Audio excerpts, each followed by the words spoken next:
Good morning students. ये dilute solution का lecture 6 है। इसके पहले वाले लेक्चर में मैंने कॉलिगेटिव प्रॉपर्टी, जो पहली कॉलिगेटिव प्रॉपर्टी ऑस्मोटिक प्रेशर है, वो शुरू कर लिया है। अब एक चीज़ इसमें रह गई है, वो है जो इसका मेज़रमेंट है, experimental measurement of osmotic pressure. तो इसमें 3 मेथड हैं और ये 3 मेथड हैं जिसके द्वारा हम ऑस्मोटिक प्रेशर का मापन कर सकते हैं प्रायोगिक रूप से।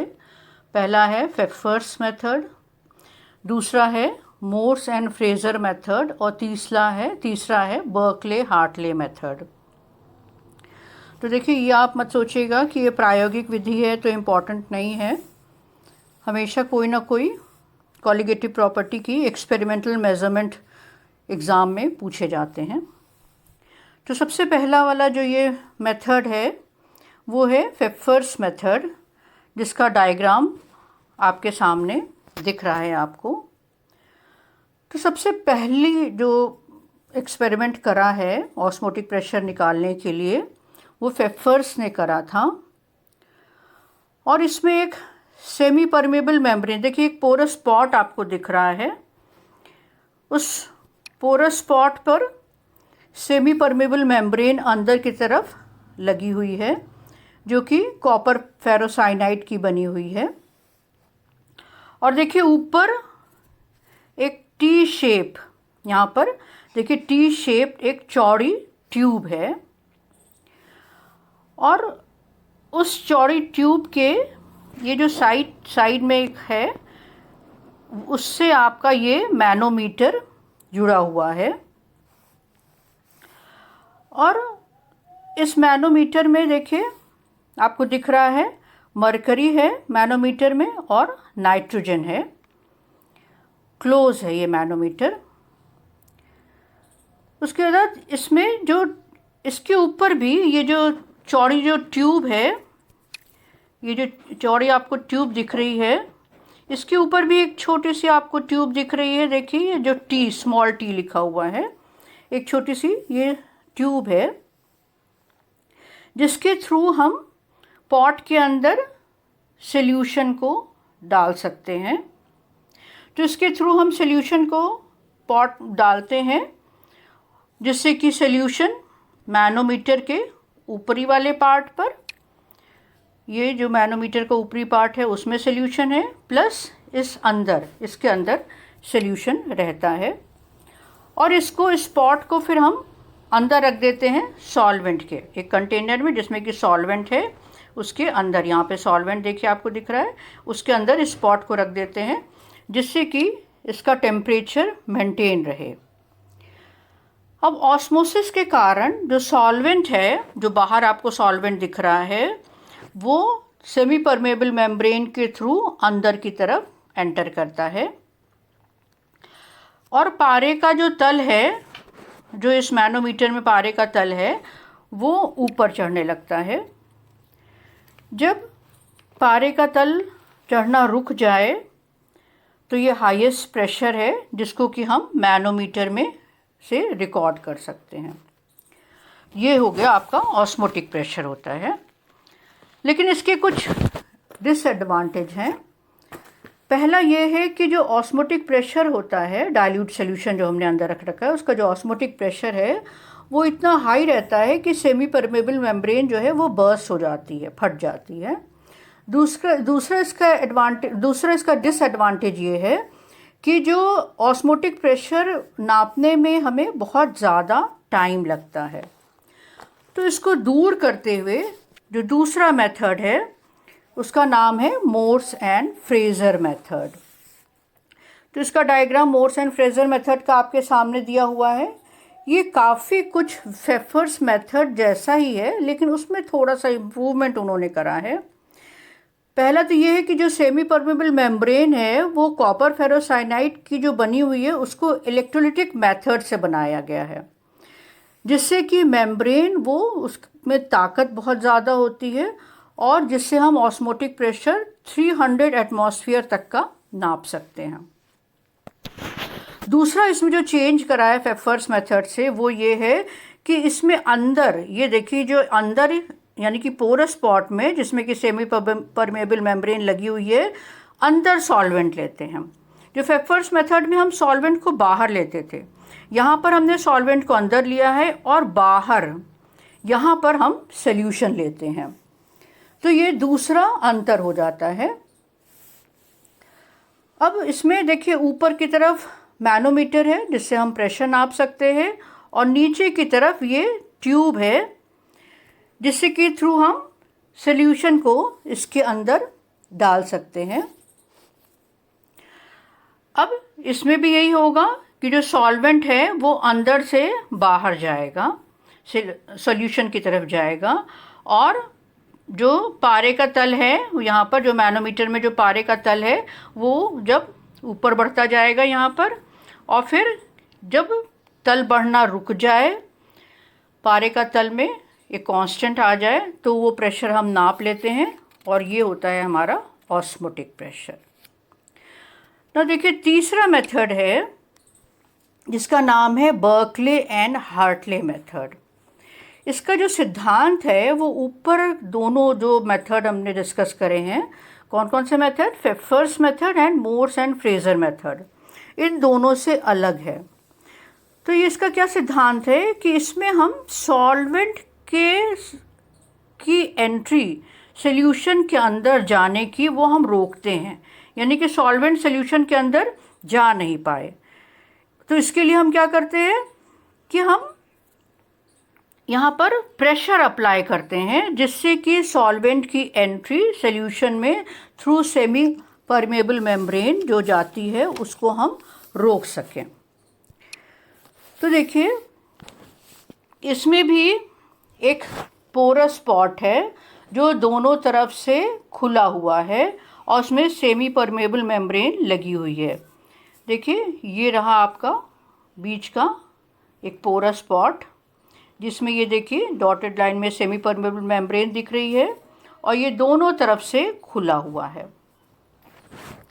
Porous spot is fitted with reservoir R. ये जो पोरस स्पॉट बीच का है वो किसके साथ फिट है, एक तरफ ये रिजर्वॉयर के साथ फिट है, ये देखिए ये रिजर्वॉयर आर दिख रहा है, रिजर्वॉयर के साथ फिट है, और दूसरी तरफ एक ट्यूब टी है, देखिए ये दूसरी तरफ ट्यूब टी के साथ फिट है। और porous spot is filled with pure solvent. इस पोरस स्पॉट में हम सॉल्वेंट भरते हैं, जिससे कि ये जो इधर का ट्यूब है उसमें भी देखिए सॉल्वेंट आ गया, और यहाँ पर एम मार्क कर रखा है, ये देखिए ये रहा एम, ये जो एम मार्क है यहाँ पर हम मार्क बना देते हैं कि हमारा सॉल्वेंट यहाँ तक भरा हुआ है। अब इस पोरस स्पॉट के देखिए ये उसके चारों तरफ ये एक बेलनाकार सिलिंड्रिकल, जैसे बेलन के आकार का ये सॉल्वेंट, ये पोरस स्पॉट है, उसके चारों तरफ ये सॉल्यूशन का एक और पॉट रहता है जो कि गन मेटल का बना हुआ है। और इस वाले पॉट में ऊपर की तरफ आप देखिए एक वाइड ट्यूब है खुली, जिसके ऊपर एक पिस्टन लगा हुआ है। ये पिस्टन लगा है जो कि फ्रिक्शनलेस है, यानी कि घर्षण रहित पिस्टन है, और एक प्रेशर गॉज है, ये प्रेशर गॉज है जिससे कि हम प्रेशर को आसानी से नाप सकते हैं। जो सॉल्यूशन जिसका कि हमें ऑस्मोटिक प्रेशर लेना है उसको हम गन मेटल वाले वेसल में रखते हैं, यानी कि जो बाहरी तरफ वेसल है उसमें रखते हैं।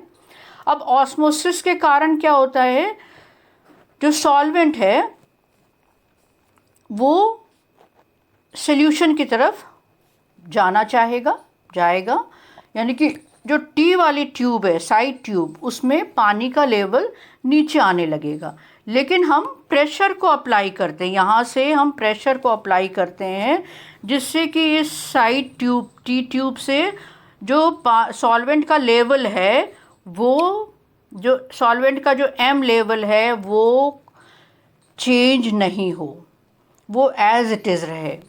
अब हमने जितना प्रेशर अप्लाई करा है उसको हम प्रेशर गॉज से नाप लेते हैं, जो कि इक्वल है ऑस्मोटिक प्रेशर के। और ये मेथड जो है वो दोनों मेथड से काफ़ी ज़्यादा इसमें एडवांटेज है।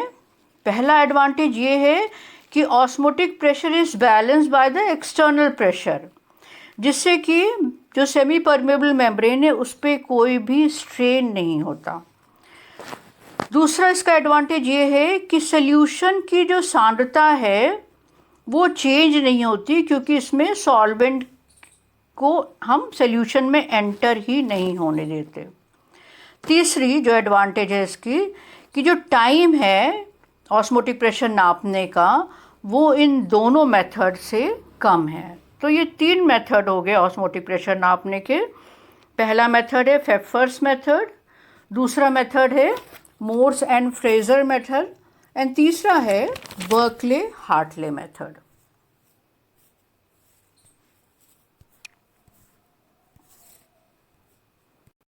अब एक न्यूमेरिकल देखते हैं जो कि ऑस्मोटिक प्रेशर पर ही है। ये न्यूमेरिकल है कि 2% ग्लूकोज सॉल्यूशन जो कि ग्लिसरीन विलयन के साथ समपरासरी है, और ग्लिसरीन विलयन का सांद्रता क्या है 10.2 ग्राम पर लीटर। अब हमें ग्लिसरीन का मोलर मास कैलकुलेट करना है और ग्लूकोज का मोलर मास दे रखा है 180 ग्राम पर मोल। तो देखिए, एक तरफ हमने ग्लिसरीन ले लिया, दूसरी तरफ ग्लूकोज कर लिया। जो फॉर्मूला है ऑस्मोटिक प्रेशर का आपको मालूम है, pi one V1 is equal to N1 RT। Glycerine के लिए हम 1 ले लेते हैं और ग्लूकोज के लिए 2 कर लेते हैं। Pi two V2 is equal to N2 RT। ना आइसोटोनिक सोल्यूशन है, इसलिए pi one is equal to pi two. अब हम पाई1 की वैल्यू ले लेते हैं और पाई2 की वैल्यू ले लेते हैं। अब फिर उसके बाद हम N1 की वैल्यू हम इस वाले इसमें रख रहे हैं। N1 की वैल्यू हो गई W/M1 और दूसरी तरफ हो गई W2/M2। अब जरा दोनों तरफ हम देखें। ग्लिसरीन के लिए देख लीजिए, आपको दिया हुआ है 10.2 ग्राम, फिर V1 दिया हुआ है 10.2 ग्राम पर लीटर है, यानी कि V1 is equal to 1 litre, और ग्लिसरीन का मोलर मास हमें निकालना है। अब दूसरी तरफ आ जाते हैं ग्लूकोज में। ग्लूकोज में क्या दे रखा है 2% ग्लूकोज सोल्यूशन।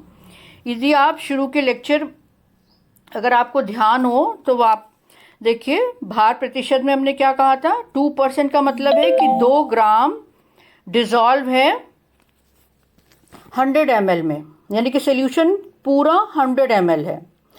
तो W2 यानी कि भार कितना हो गया 2 ग्राम, और आयतन कितना हो गया 100 ml।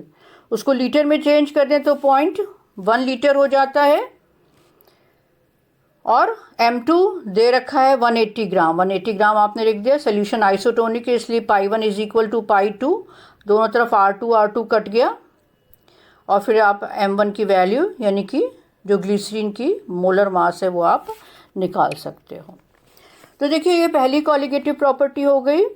हर कॉलिगेटिव प्रॉपर्टी में आप देखोगे उसका नियम। तो यहाँ पर नियम किसने दिया है, वॉन हॉफ ने। क्या लॉ है, pi V is equal to NRT। फिर आप देखोगे कि इस फॉर्मूले से हम कैसे ऑस्मोटिक प्रेशर निकाल सकते हैं और कैसे हम मॉलिक्यूलर मास निकाल सकते हैं। फिर अब मैं जो पहला आपका कॉलिगेटिव प्रॉपर्टी आपने जो पढ़ लिया है उसको कंक्लूड करूँगी कि क्या क्या पॉइंट्स आपने इसमें कवर करे। तो पहला जो आपने कवर करा है वो है van't Hoff theory of dilute solution, यानी कि जो लॉ दिया है वॉन हॉफ ने, जो तनु विलयनों का सिद्धांत दिया है, और सिद्धांत नियम क्या था, pi V is equal to NRT। दूसरा आपने इसमें कवर करा है कैलकुलेशन ऑफ ऑस्मोटिक प्रेशर या परासरण दाब का मापन।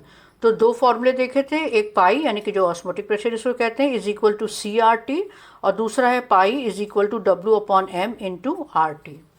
तीसरा आपने इसमें आइसोटोनिक सोल्यूशन या समपरासरी विलयन के बारे में पढ़ा है, यानी कि समपरासरी विलयन वे विलयन है जिनकी सांद्रताएं समान हो, या हम कहें जिनकी ऑस्मोटिक प्रेशर जिन 2 विलयनों का समान है। चौथा जो आपने पढ़ा है वो है मेजरमेंट ऑफ ऑस्मोटिक प्रेशर या परासरण दाब का मापन। में 3 मेथड हैं। पहला मेथड है फेफर्स का विधि, दूसरा मेथड है मोर्स और फ्रेजर विधि, और तीसरा मेथड है बर्कले तथा हार्टले विधि।